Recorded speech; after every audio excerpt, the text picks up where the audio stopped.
우리는 인생을 살면서 희노애락을 겪습니다. 우리 인생에 모든 사람들이 다 그럴 거예요. 좀 꽃길만 걷는 인생, 늘 기쁜 일만 우리 삶에 좀 가득했으면 좋겠는데 살아보니 그렇지 않습니다.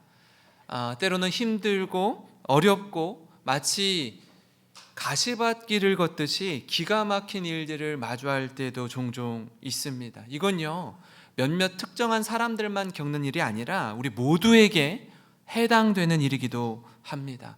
그렇기 때문에 혹 우리 주위에 이 다른 사람들이 처한 고난과 시련을 그저 남의 이야기로만 치부할 수 없는 것이 저 이야기가 내 이야기가 될 수 있다라는 사실을 우리가 반드시 기억해야 합니다. 그렇기 때문에 그리스도인인 우리는요, 삶을 대하는 태도에 있어서 겸손함과 신실함이 묻어나기를 간절히 소망합니다. 여러분, 같은 맥락에서 오늘 우리가 읽은 이 룻기 말씀을 통해서 평범한 일상 가운데 하나님이 어떻게 한 가정에 섭리하시는지, 참 우리에게도 일어날 법한 일들을 겪는 슬픔을 당한 가정 가운데 하나님은 어떻게 역사하시는지 함께 나누고자 합니다. 같은 맥락에서 올해 우리가 비전과 이 표를 영혼을 살리면 영원히 살리라 라는 비전을 가지고 우리가 함께 나아가는데요, 룻기 말씀 오늘 첫 시작인데, 룻기를 보면은 주요 인물 세 사람이 등장합니다. 하나는 나오미요, 또 그의 며느리인 룻이요, 그의 남편이 나중에 될 보아스입니다. 이 세 사람의 인물을 통해서 하나님의 놀라운 구원 역사를 묵상하는 귀한 시간, 우리 모든 성도님 되시길 주님의 이름으로 축원합니다. 룻기의 배경은요, 오늘 말씀을 보니까 사사시대라고 기록하고 있습니다.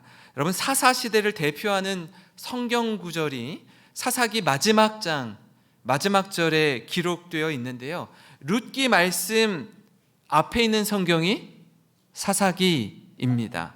여러분, 사사기 21장 25절이 마지막 절인데 한번 한 목소리로 같이 읽어보겠습니다. 시작. 그때에 이스라엘에 왕이 없으므로 사람이 각기 자기의 소견에 오른 대로 행하였더라. 아멘. 여러분, 이 말씀이요, 사사기 곳곳에 계속 반복해서 나와요. 그때 이스라엘에 누가 없었대요? 왕이 없으므로 사람이 각기 자기 소견에 오른 대로 행하였더라. 그러면 한번 생각해 볼까요? 이스라엘에 정말 왕이 없었습니까? 왕이 있었습니다. 그 왕이 누구일까요? 하나님이십니다. 여호와 하나님이 이스라엘의 왕이셨습니다. 지난 400년 동안 애굽의 노예 생활을 하고 있던 이스라엘 백성들을 지도자 모세를 통해서 출애굽하게 하시고 엑소더스하게 하시고 광야 40년 동안 낮에는 구름 기둥으로, 밤에는 불 기둥으로 저들을 인도해 주셨어요. 그리고 가나안 땅 정복 전쟁 가운데서도 여호와께서 함께 하심으로 저희들이 승리를 얻게 되었고 가나안 땅을 취할 수 있게 되었습니다. 그럼에도 불구하고 이스라엘 백성들은 하나님을 왕으로 모셔야 하건만 하나님 외에 가나안 땅에 우상을 숭배하는 죄를 범했습니다. 그러니까 이게 뭐냐면 하나님을 이스라엘의 왕으로 인정하지 않았다라는 거예요. 그리고 각기 자신이 왕이 되어 자기 소견에 오른 대로 행했습니다. 내 생각에, 내가 볼 때에 이렇게 하는 것이 옳고 이렇게 하는 것이 잘 될 것 같다라고 생각하는 거예요. 자기 마음대로 살면 잘 살 줄 알았는데, 자신이 계획한 대로 살면 만사 형통할 줄 알았는데 살아보니까 그렇지 않습니다. 계속해서 반복되는 사사기의 악순환의 고리를 끊지 못합니다. 다음 악순환의 과정은요, 다음과 같은데 한번 사진을 보여주면 이렇습니다. 이스라엘은 처음에 하나님을 잘 섬겨요. 하나님을 예배합니다. 문제는 뭐냐면 보이지 않는 하나님보다는 보이는 어떤 형상, 우상을 섬기는 것이 더 구체적이고 실제적인 것 같아요.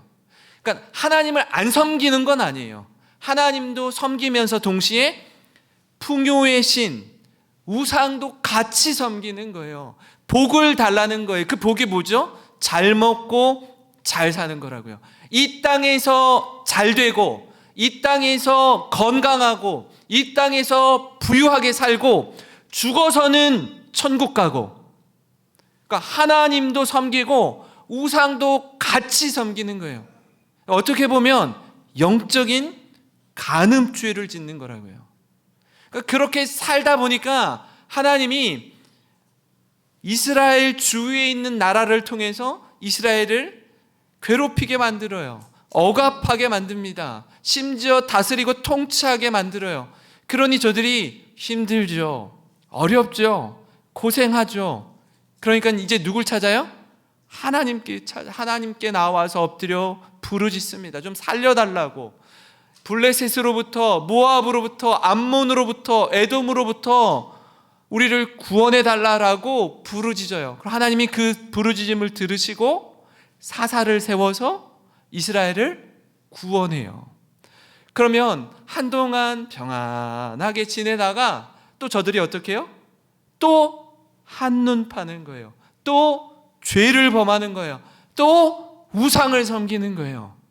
그럼 하나님이 또 심판하시고 저들이 압제 가운데 하나님께 돌아와 부르짖고 하나님이 또 사사를 세우셔서 저들을 구원하시고 평안 가운데 있다가 또 우상을 숭배하고, 이게 사사기의 악순환의 고리가 계속 반복해서 이어지는 것입니다. 룻기는 이런 배경 속에 유다 베들레헴에 살던 한 가족의 이야기를 소개하고 있습니다. 1절에 그 배경이 기록되어 있는데요, 1장 1절을 보면 이렇습니다. 사사들이 치리하던 때에 그 땅에 흉년이 드니라. 유다 베들레헴에 한 사람이 그의 아내와 두 아들을 데리고 모압 지방에 가서 거류하였는데, 그럼 나오미라는 여인은요, 유다 베들레헴에서 제법 부유한 가정에서 잘 살고 있었습니다. 남편과 결혼해서 두 아들을 낳았어요. 근데 이 유다에 흉년이 든 거예요. 여러분, 흉년이 들면요, 경제적으로 큰 어려움을 겪습니다. 뿐만 아니라 생존의 위협을 받죠. 그러니까 나오미 가정은 흉년을 극복하기 위해서 유다 베들레헴에 거주하다가 동쪽 편에 있는 이 모압 땅으로 이민을 가기로 결정합니다. 이민을 간다는 건 뭐죠? 경제적으로 좀 여유가 있어야 이민 가죠. 그러니까 지금 여기에서도 살기가 빠듯하고 힘든데 다른 나라 가서 잘 먹고 잘 살 수 있어요? 그럴 수 없어요. 어느 정도 경제적으로 여유가 있으니까 이민을 가지 않았을까 싶습니다. 대다수의 유대인들은요, 이민을 생각하지 못했을 겁니다. 근데 안타깝게도 이민을 간 모압 땅에서 나오미 가정은 더 큰 환난을 겪습니다. 흉년을 피해서 모압으로 왔는데 거기서 더 큰 위기를 맞이하게 돼요. 그게 뭐죠? 여러분, 인간이 겪는 가장 큰 고통 중 하나가 뭐냐면 상실의 고통이에요. 상실의 고통. 내가 가지고 있던 재물을, 물질을 잃는 상실의 고통도 굉장히 큽니다. 근데 그보다 더 큰 고통은 뭐냐면 사랑하는 이를 떠나 보내야 하는 사별입니다. 뜻밖의 일을 경험하는 이 나오미의 가정을 우리가 함께 살펴볼 텐데요, 이 가정을 통해서 오늘 우리 자신과 우리의 가정을 돌아보는 귀하고 복된 은혜의 시간이 되기를 소망합니다. 여러분, 이처럼 이 나오미의 가정을 통해 얻는 교훈 첫 번째는 뭐냐면요, 계속되는 상실 속에 인간의 한계를 직면하게 된다라는 것입니다. 나오미가 먼저 소개가 되고 그다음에 이제 나오미 남편의 이름이 나오게 되는데 누구냐면 엘리멜렉입니다. 엘리멜렉. 이 엘리멜렉 이름의 뜻은요, 나의 하나님은 왕이십니다라는 뜻이에요. 하나님이 누구라고요? 왕입니다. 자, 아까 사사기 이야기하면서 그때에 이스라엘에 누가 없었대요? 왕이 없으므로 각기 자기 소견에 옳은 대로 행하였다라고 했는데, 이 엘리멜렉의 이름이 뭐라고요? 나의 하나님은 왕이십니다라고 얘기해요. 그는요, 가정의 가장이었습니다. 가장은 뭐 하는 사람이에요? 가정을 책임지는 사람입니다. 가장은 위기의 순간에 이 위기를 극복하기 위해 애쓰는 사람이에요. 엘리멜렉도 그랬습니다. 그래서 정든 고향 땅을 떠나 유다 베들레헴을 떠나 모압으로 이민 가기로 결정합니다. 모압에 도착해요. 모압에서 지내며 자신의 아들 말론과 기럧이 모압 여자를 만나서 이제 국제 결혼을 하는 거죠. 가정을 이룹니다. 여기까지 보면요, 이민 가정의 뭐 자연스러운 일상 모습 아니겠습니까? 근데 문제가 하나 생겨요. 이게 뭐죠? 모압에서 이민 생활을 하는 중에 그 가정의 가장인 엘리멜렉이 죽어요. 엘리멜렉이 죽어요. 1장 3절입니다. 나오미의 남편 엘리멜렉이 죽고 나오미와 그의 두 아들이 남았으며, 아내인 아마 나오미에게는요 굉장히 큰 충격이었을 겁니다. 우리 가정을 이끄는 남편이 가장 먼저 세상을 떠나는 거예요. 그리고 두 아들이 남겨졌는데 모압 여인을 만나 결혼을 하게 되니까 나오미 입장에선 좀 안심하게 되죠. 왜냐하면 자녀들이 가정을 꾸리게 되었으니까 좀 마음이 한시름 덜 법합니다. 4절입니다. 그들은 모압 여자 중에서 그들의 아내를 맞이하였는데 하나의 이름은 오르바요, 하나의 이름은 룻이더라. 그들이 거기에 거주한 지 10년쯤에, 그러니까 세월이, 남편이 또 죽고 한 10년의 세월이 흘렀습니다. 남편을 잃었지만 아들들이 결혼해서 가정을 이루었습니다. 이 오르바와 룻 두 며느리를 얻게 된 것입니다. 감사한 일이죠. 근데 문제는 뭐냐면 그렇게 모압에 거주한 지 10년쯤에 두 아들마저 잃게 됩니다. 5절인데요. 말론과 기럧 두 사람이 다 죽고 그 여인은 두 아들과 남편의 뒤에 남았더라. 이제 앞서 말씀드린 것처럼 인간이 겪는 고통 중에 가장 큰 고통은 뭐냐면 상실의 고통이에요. 상실의 고통. 사랑하는 이를 떠나보내는 것입니다. 나오미는요, 모압에서 남편도 잃고 두 아들도 잃어요. 제가 이 말씀을 묵상하면서 이 3절과 5절에서 눈에 들어오는 부분이 있었습니다. 그 말씀이 반복되는데 그게 뭐냐면 죽고 남았으며 죽고 남았더라라는 말씀이었어요. 다시 보면 이렇습니다. 1장 3절이요. 나오미의 남편 엘리멜렉이 죽고 나오미와 그의 두 아들이 남았으며, 5절입니다. 말론과 기럧 두 사람이 다 죽고 그 여인은 두 아들과 남편의 뒤에 남았더라.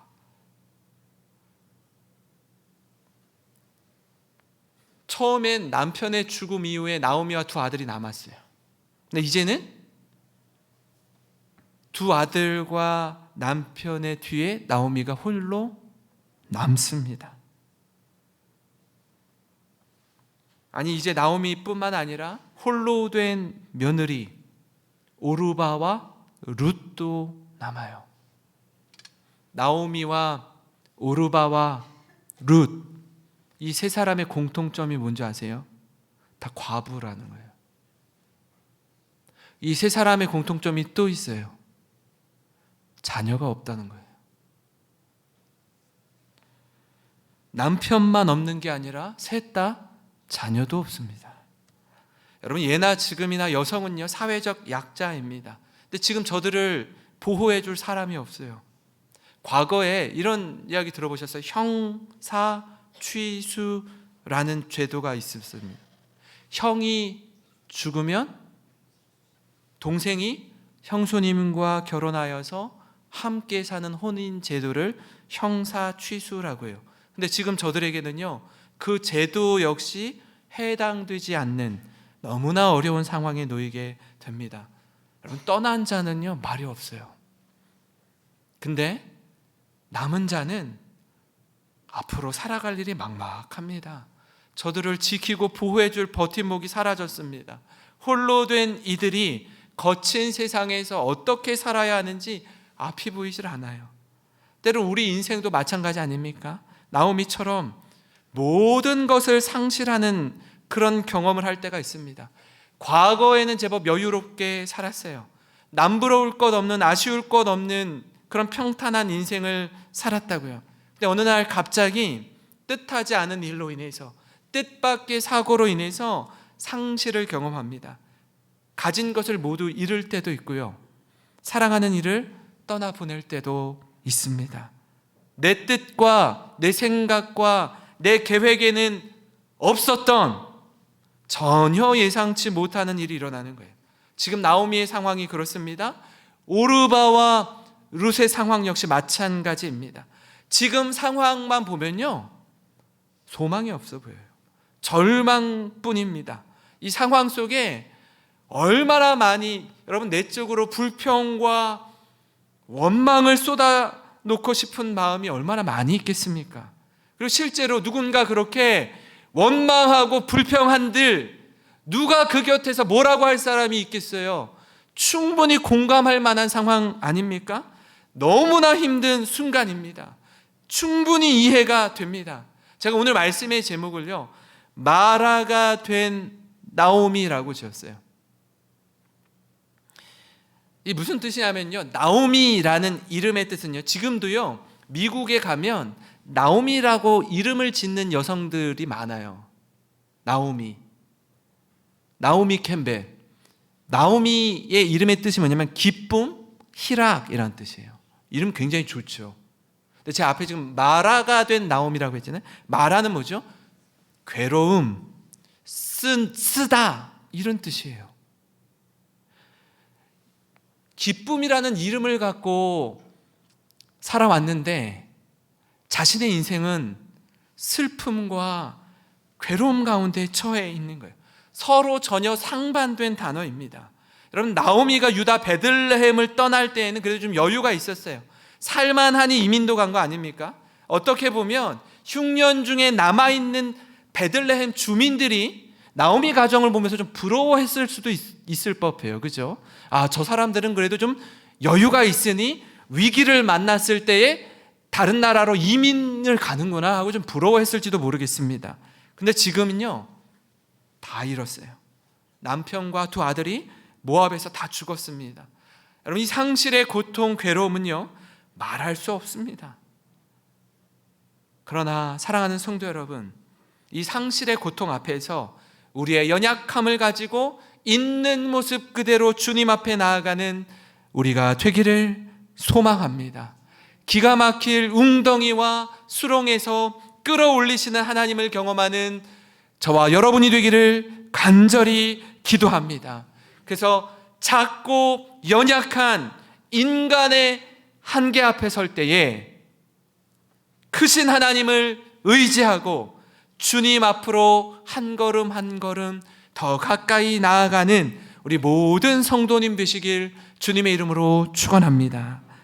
여러분, 그런가 하면요, 이 나오미의 가정을 통해 얻는 교훈 다른 한 가지는 뭐냐면, 그런 기가 막힐 웅덩이와 수렁 가운데 있는 절망 속에서도 여전히 희망을 노래하며 다시 일으켜 세우시는 하나님을 경험한다라는 거예요.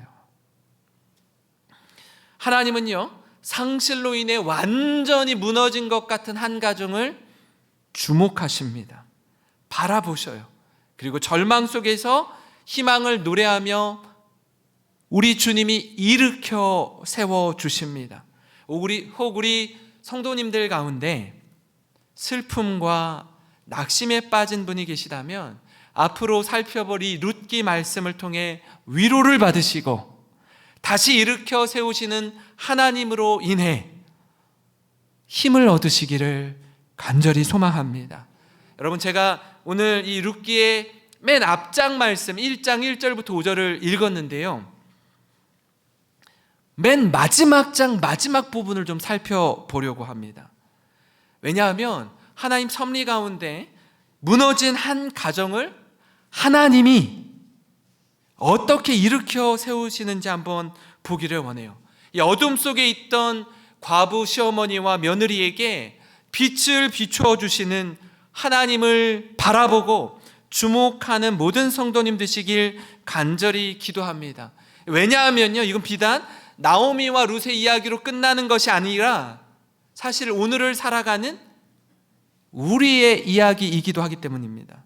그렇지 않습니까? 여러분, 정도는 다르지만 우리 모두 크고 작은 상실을 경험합니다.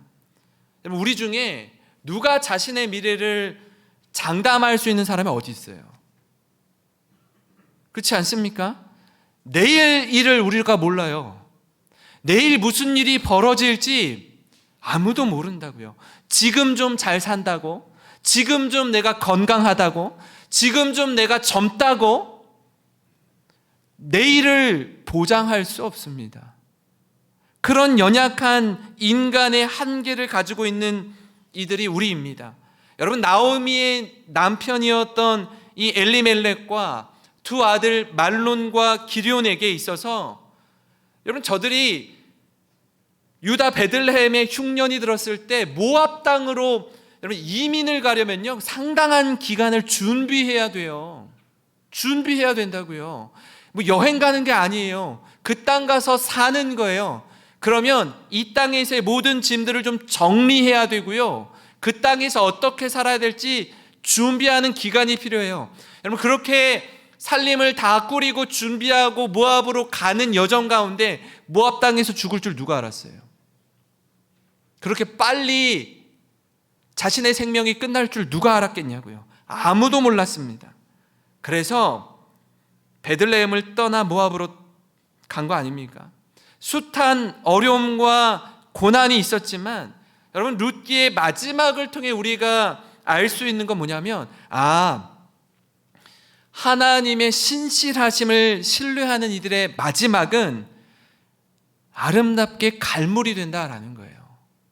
그게 우리에게 희망이 되고 용기가 되더라고요. 룻기 4장 13절부터 17절을 보시면 이렇습니다. 이에 보아스가 룻을 맞이하여 아내로 삼고 그에게 들어갔더니 여호와께서 그에게 임신하게 하심으로 그가 아들을 낳은지라. 여인들이 나오미에게 이르되 찬송할지로다, 여호와께서 오늘 내게 기업 물을 자가 없게 하지 아니하셨도다. 있게 했다라는 얘기죠. 이 아이의 이름이 이스라엘 중에 유명하게 되기를 원하노라. 이는 내 생명의 회복자이며 내 노년의 봉양자라. 곧 너를 사랑하며 7 아들보다 귀한 내 며느리가 낳은 자로다 하니라. 나오미가 아기를 받아 품에 품고 그의 양육자가 되니 그의 이웃 여인들이 그에게 이름을 지어주되 나오미에게 아들이 태어났다 하여 그의 이름을 오벳이라 하였는데, 같이 읽어볼까요? 그는 다윗의 아버지인 이새의 아버지였더라. 아멘. 아멘. 룻이 보아스를 통해서 아들을 낳는데 이름이 오벳이래요. 누구냐면 다윗의 할아버지를 낳는 거예요. 다윗의 할아버지를 낳는다고요. 누가요? 룻이. 놀라운 일 아닙니까? 나오미 입장에서는요, 남편과 두 아들을 잃었을 때에 모든 것이 끝났다라고 생각했습니다. 이젠 내겐 더 이상 소망이 없다라고 생각했어요. 근데 나오미는 그렇게 생각할지 모르지만 하나님은 그렇게 생각하지 않으셨어요. 하나님은 계획이 있으신 분입니다. 그분의 계획은 우리의 생각을 뛰어넘습니다. 그분의 계획은 나오미라는 이름처럼 희락과 기쁨을 회복시켜 주시는 분임을 믿으시기 바랍니다. 우리가 룻기를 살펴볼 때 마지막을 알고 말씀을 따라 걸어가면 좋을 것 같아요. 우리 인생을 살아갈 때에 뜻하지 않은 시련과 고통이 있지만 마지막을 알고 하나님을 신뢰하며 나아가시기를 바랍니다. 그리고 정말 룻기의 마지막은 이렇게 갈물이 되는데 여러분과 함께 있기를 원합니다. 4장 18절부터 22절인데 같이 읽겠습니다. 시작. 베레스의 계보는 이러하니라.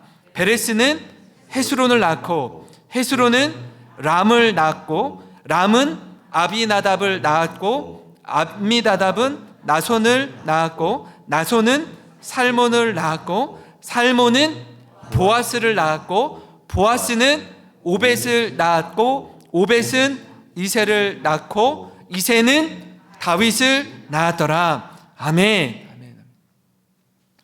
제가 공교롭게도 이 룻기 1장 말씀을 준비하면서 이 마지막 부분을 보니까 이렇게 낳고 가다가 이새를 낳고 이새는 다윗을 낳았더라. 제가 지난주에 그 유다 이야기를 하면서 유다의 족보를 살펴본 내용, 이 마태복음 1장 내용이 놀랍게도 룻기 4장에도 그대로 기록되어 있습니다. 지난주에 말씀을 전하다가 한 가지 놓친 게 있어요. 예수님의 족보에 나오는 여인 4명에 대해서 말씀을 드렸는데 예배를 마치고 어떤 집사님이 이렇게 알려주시더라고요. 목사님 한 사람을 놓쳤어요. 그때 한 사람 빠졌는데 그 사람이 룻이에요. 그런 거예요. 첫 번째 다말, 그죠? 유다의 며느리였던 다말. 그리고 두 번째 기생 라합. 세 번째 룻. 그리고 우리아의 아내 바세바. 그리고 마리아. 5명인데 제가 4명 얘기했어요. 그죠? 룻이 빠졌는데 너무나 중요한 걸 빠뜨린 거죠. 그죠? 제가 요즘에 성경을 잘 읽지 않았더니 이렇게 실수할 때가 있습니다. 여러분, 이 룻이 빠져 있었어요. 룻이. 마태복음 1장 5절 6절을 보면 이렇습니다. 살몬은 라합에게서 보아스를 낳고 보아스는 룻에게서 오벳을 낳고 오벳은 이새를 낳고 이새는 다윗 왕을 낳으니라. 다윗은 우리아의 아내에게서 솔로몬을 낳고. 여러분, 예수님의 족보 속에 나오미의 며느리인 룻이 등장합니다. 과부였던 그녀가 보아스와의 만남을 통해 하나님의 놀라운 은혜를 덧입는 거예요. 모압 땅 이방 여인이었던 룻이 하나님의 크신 은혜를 경험합니다. 사랑하는 성도 여러분, 우리 인생의 좋은 시작, 이 스타팅 웰도 너무나 중요합니다. 그러나 더 중요한 게 있어요. 더 중요한 게 있습니다. 그게 뭐냐면 finishing well입니다. 아름다운 마무리예요. 우리는 지금 인생의 4계절 중에 이 자리에 계신 우리 모든 성도님 다 각기 다른 계절을 지나고 있습니다. 봄을 지나는 분도 계시고요. 무더운 여름을 지나는 분도 계세요. 결실의 계절인 가을을 지나는 분도 계시고 인생의 마무리를 준비하는 분, 겨울을 지나는 분도 있습니다. 저마다 다른 계절을 지나고 있지만 언제라도 인생의 마지막 결승선에 설 때에 하나님 앞에서 인생을 아름답게 갈무리하는 빛나는 믿음을 끝까지 지키기를 간절히 소망합니다. 우리 인생의 마지막 날이 찬란하게 빛나는 영광스러운 날이 되는 우리 모든 성도님 되시길 주님의 이름으로 축원합니다.